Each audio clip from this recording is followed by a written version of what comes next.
This program is brought to you by the Niger Delta Development Commission, NDDC. This is NDDC Today.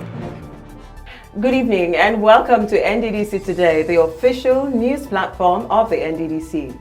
Recently, we have been taking a look at some of the past projects of the NDDC to see if the NDDC was ever on course in the light of the recent barrages. Patrick is here. Hello, Patrick. Yes, Uri, we've been taking a look at all these barrages, accusations and counter-accusations coming from all directions, all intended to derail the mandate of the NDDC. So Niger Deltas are wondering, is the NDDC ever again going to be in a position to actualize its mandate? That is bringing succor to the oil-impoverished people of the Niger Delta. Anyway, it is really comforting to note that those that envisioned the commission would remain strong and very much committed to actualizing its mandate. So, this week, we'll take a look at the efforts of the NDDC in boosting rice production in the Niger Delta. Also, we'll take a look back on some strategic projects in Akwa Ibom State and how they impacted on the beneficiaries. Plus, a commendable effort in the past by the NDDC to provide mass transit scheme for the people of Niger Delta. All this on NDDC Today. Stay with us.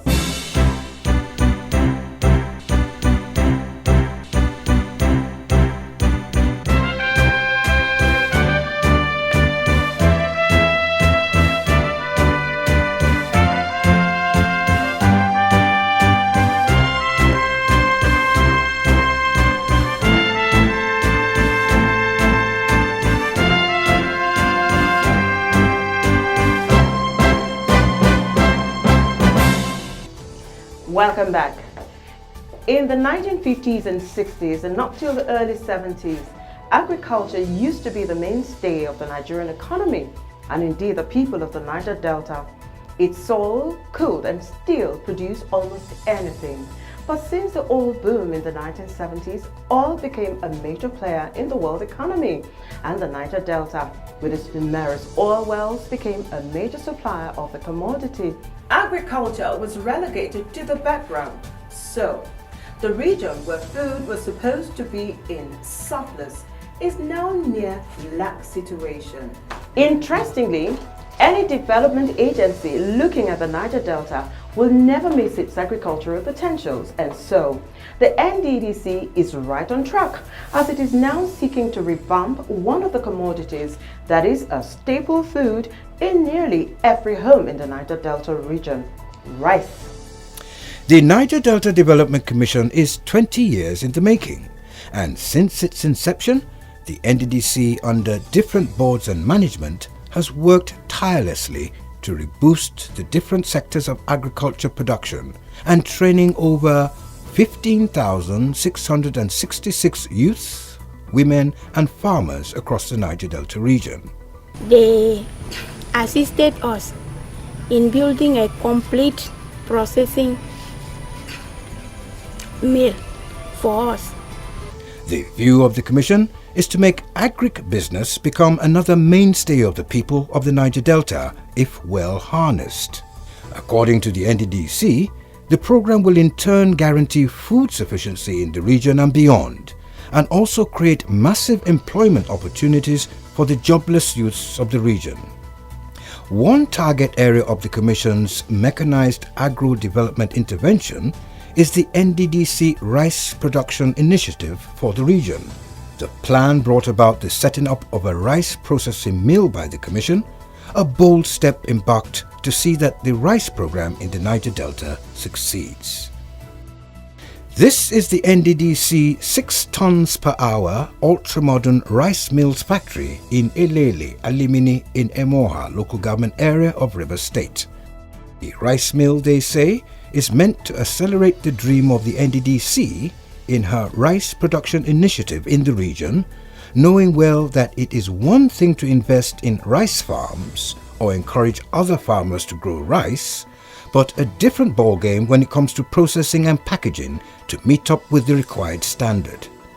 In 2018, the Nddc rice mill in Ilele, Alimini River State, was leased for a period of 20 years to a private firm known as Elephant Group for its proper management on behalf of the Commission.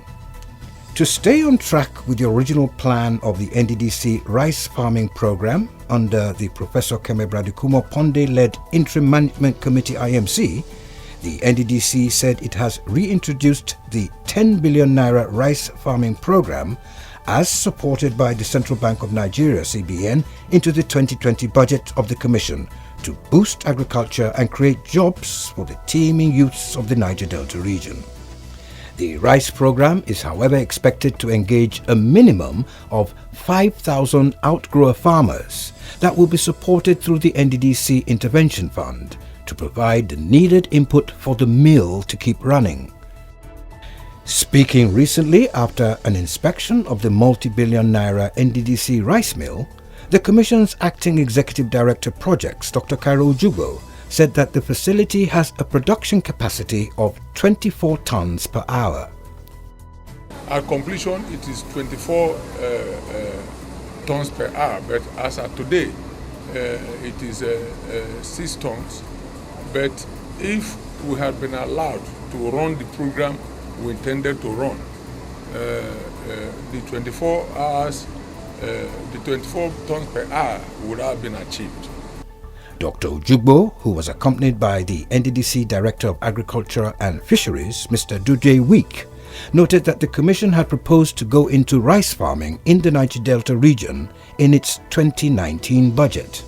He regretted that the Nddc budget for 2019 could not achieve the Commission's target for agricultural development because the provisions, the CBN Anchor Borrowers Program, were removed. The Commission, in the last year's budget, 2019 budget, we proposed to go into rice farming with the Anchor Borrowers Program in the Niger Delta. So we procured farmers everywhere and they were ready. So, and we have budgeted, CBN had allocated 10 billion for the project. But when the budget came, the two chairmen in the National Assembly, they removed the 10 billion. And today, the wetland and the marshland of the Niger Delta is lying fallow. This is what would have created employment for our farmers, for our youth. Dr. Cairo Ojugbo appealed to President Muhammadu Buhari to prevail on the National Assembly not to distort the Nddc 2020 budget so that agricultural programs that would benefit the people were not truncated. We have put it back in the 2020 budget and we are appealing to Mr. President, to all well-meaning Nigerians, so that these two chairmen do not interfere with our budget in 2020. According to Ojugbo, another program that suffered a setback was the $129.17 million Livelihood Improvement Family Enterprise Program in the Niger Delta, Life ND, driven by Nddc in partnership with the International Fund for Agricultural Development, IFAD. The projects that they removed in the budget that has caused a lot of problem for the Niger Delta, they include this Anchor Borrowers Program, they include the IFAD agricultural project, which we had to pay partnership with IFAD, and our partnership, the National Assembly removed it completely. The administration and station manager of the Elephant Group, Mr. Olabode Ojo, said that the company had spent over 2 billion naira retrofitting the rice mill to meet the needs of the market. And presently now, as we are still doing 6 tons per hour, we are moving forward to increase it to 12 tons per hour. So at the end of the year, we'll be processing like 50 tons per day, per year. That is our plan. Mr. Ojo further appealed to the federal government and the Nddc to assist the rice mill by encouraging outgrower farmers that will be growing paddy rice in the Niger Delta region. According to him, this will create jobs for the youths in the region. What we want government to do for us is to look seriously into the area of farming in every area, every zone, not only in South. so that we'll be able to have more material. There is no doubt that if the NDDC rice mill operates at full capacity, it will ensure that the price of the commodity remains affordable, as well as provide the much-needed employment opportunities for the teeming youths of the Niger Delta and indeed the farmers. We pray and hope that Niger Deltans take advantage of the efforts of the NDDC and act promptly while the opportunity is up for them to do so. What do you think, Patrick?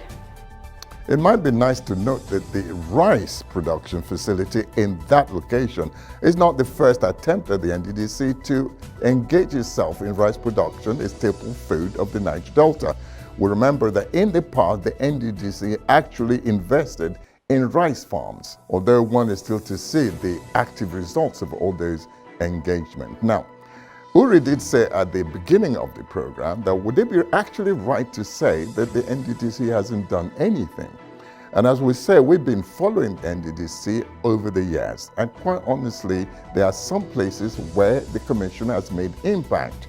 Let's take a look at Akwa Ibom State, for example, the highest oil-producing state of the 9 Niger Delta states. So therefore, NDDC has a stake in Akwa Ibom State.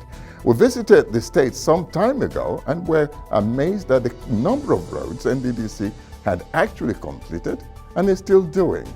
One of the most remarkable ones was the University of Uyo Road.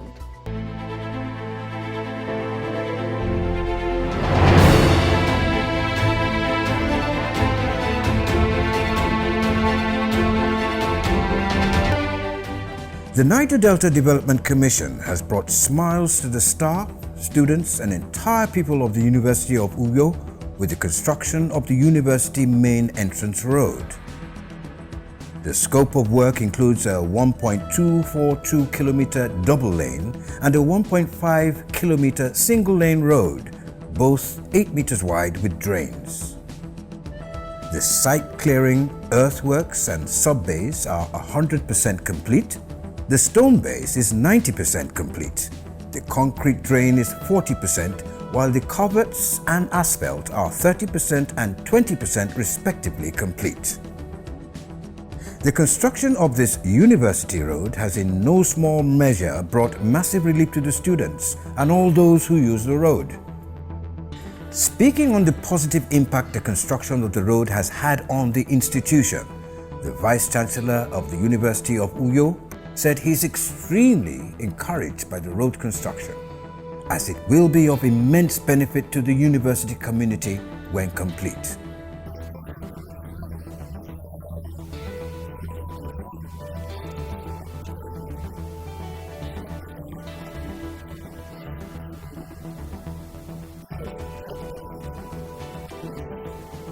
Describing the condition of the road leading into the University of Uyo before now as very poor, the Director of Physical Planning of the institution, Architect Bassi, just like Oliver Twist, urged the NDDC to do more.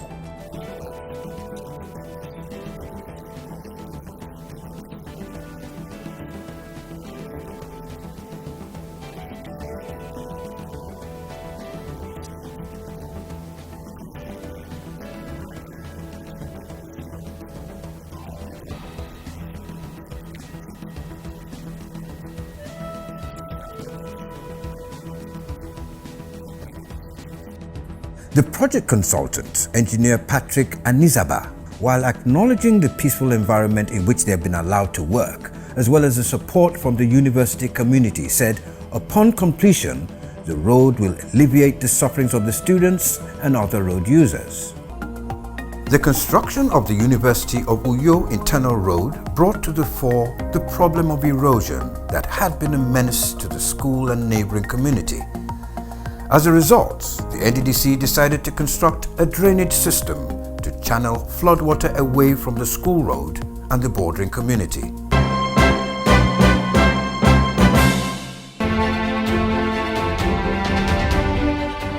The construction of the Insasak Junction at Akon Road from Esim Udim local government area in Akwa Ibom State to Abia State is over 60% complete. The 30-kilometer road, when completed, is expected to be the shortest route from Akwa Ibom to River State through Aba in Abia State. The project manager, Engineer Gabriel Oboti, who gave a detailed account of the work done so far on the road, said when completed, the road will run through 3 local government areas in Akwa Ibom State and terminate in Abia State.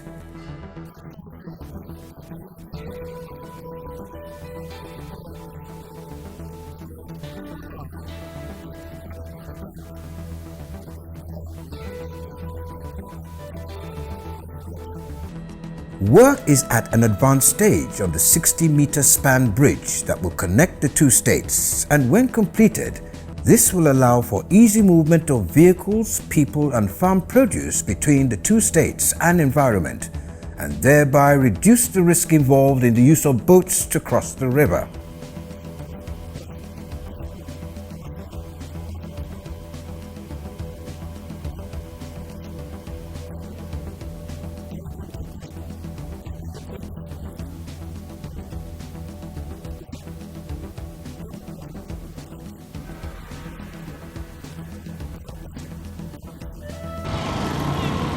Some other road users, already enjoying the completed sections of the road, thanked the Nddc for constructing the road, which has helped to shorten the time spent in moving from one community to the other.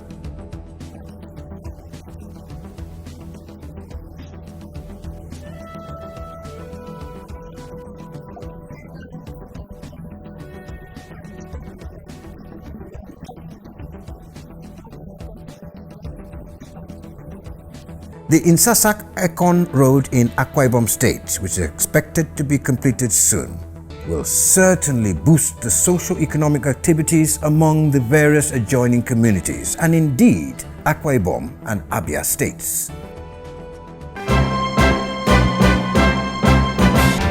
The Niger Delta Development Commission (NDDC) has commissioned the Nddc Community Multi-Purpose Complex Center in Ikotinyang in Ikotekpene local government area of Akwa Ibom State. The Nddc Community Center is designed to accommodate different training centers such as an auditorium, workshops, a library, a viewing center, a skill acquisition center, a recreational area, and many more. The Managing Director of NDDC, who was represented by the Akwa Ibom Nddc Commissioner, Elder Samuel Frank, urged the community to safeguard the edifice for maximum utilization.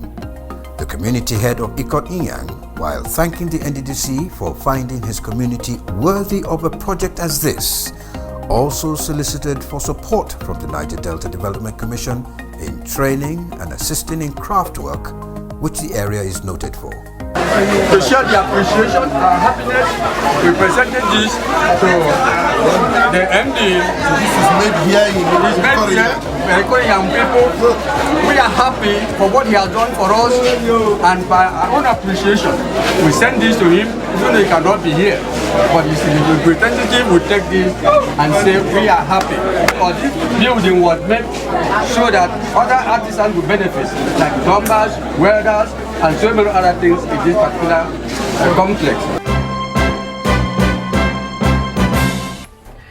The joy of the beneficiaries of those projects in Akwa Ibom State speaks volumes. Well, you be the judge. There were other projects that were quite impactful, like that one. Patrick will tell us more about it. Okay, quite Uri. Now, why are we doing this? We're doing this because we're taking a look back to see if at any point in time the NDDC was actually on course, coming up with this kind of project that would be beneficial to the people of the Niger Delta. Was it all, it wasn't. I remember one very well, the mass transit scheme. The NDDC embarked on acquisition or purchasing of 600 minibuses, which it gave to, transporters in the Niger Delta to put into the transport system of the area. While it lasted, it was quite effective. Let's take a look. They now ply the roads of the Niger Delta as if they've always been there. Their arrival seems so natural. The Niger Delta roads have been yearning for them. The NDDC commuter buses could not have come at a better time. The NDDC knew well one of the more acute problems of the Niger Delta, an efficient transport system to match the high mobility of the Niger Delta youth and help ease the pileup of human traffic which litter many of the commuter centers all across the Niger Delta. On the onset, the NDDC planned an initial infusion of 600 minibuses into the transport system. To provide some system that would be responsive to accountability, the Commission opted to deal with cooperative societies.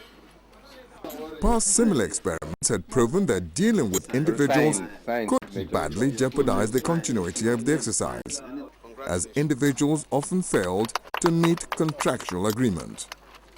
The agreement in this instance being a routine payback system that would make the scheme revolving. The cooperatives consist of at least 10 people, who are then required to apply through the state NDDC area office. The shortlisting, which then follows, now determines who gets a bus. Installments are paid to specified banks monthly. The exercise has proven tremendously successful. All who saw the selection process would be cumbersome and prone to nepotism have since had reason to know better. Although only 600 buses for now, there's hardly a Niger Delta road that is not ridden by an NDDC bus daily. So much so that in many towns, special garages have been built for them. The buses, in fact, are becoming a commuter status symbol, complete with their own mechanics. How do the operators see the scheme? Has it met their expectations? This is a program that the Commission has designed, to reach the masses. That is why we are charging less than other parts. It's okay by me. By me, it's okay. I think the NDDC are trying to provide such transport means for us like this, and it's cheaper compared to other parks. When you really come to look at it, one of the most difficult things in Nigeria is means of transportation, and for them giving out these buses is a way of helping the masses. Because when you compare the price to others in the park here, you find out that a common man can afford this.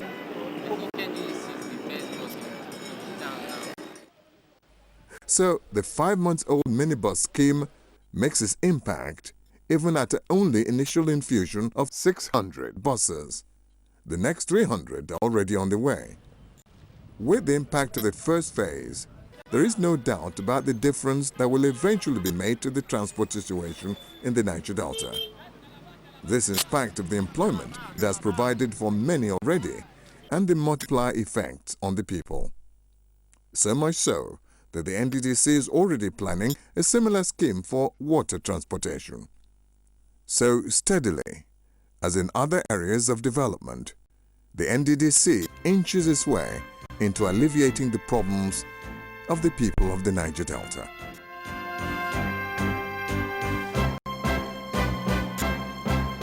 Welcome back. We do hope that you have been properly informed. We also do pray that all the stakeholders of the Niger Delta will make sure that the Commission continues to embark on projects that will better the lot of the Niger Delta people. Every now and then, the Corporate Affairs Department of the NDDC finds itself constantly having to ward off negative reports about the Commission. Here is one of them. The attention of the Niger Delta Development Commission (NDDC) has been drawn to a video clip trending online, where one ACP Stephen Udeme Brown made some outlandish claims about the Commission. In the video clip, a so-called ACP Brown could be heard telling a lady that he gets monthly salary payments from the NDDC as a security detail to the Minister of Niger Delta Affairs, Senator Godswill Akpabio. He claimed, "My name is there in the voucher. Every month they give me 250,000 naira from NDDC as chief detail to Godswill Akpabio. We are more than 15 that they are paying." The cousin of Akpabio is taking 500,000 naira every month while staying in his house. Every month, they send the money to our different accounts. We want to state clearly that there is no scintilla of truth in the claims made by the so-called ACP Brown. His claims are simply hogwash. The current NDDC management operates strictly in accordance with the federal government's financial regulations to deliver on its core mandate of intervening in the development of the Niger Delta. In any case, under the extant financial regulations of the current federal government, such infractions touted by this Mr. Brown are simply not possible. The NDDC, as a responsible public organization, cannot go outside public service rules in its operations. The current management restates its unalloyed commitment to the prudent management of the Commission's resources and the implementation of robust financial regulations to safeguard public funds in its custody.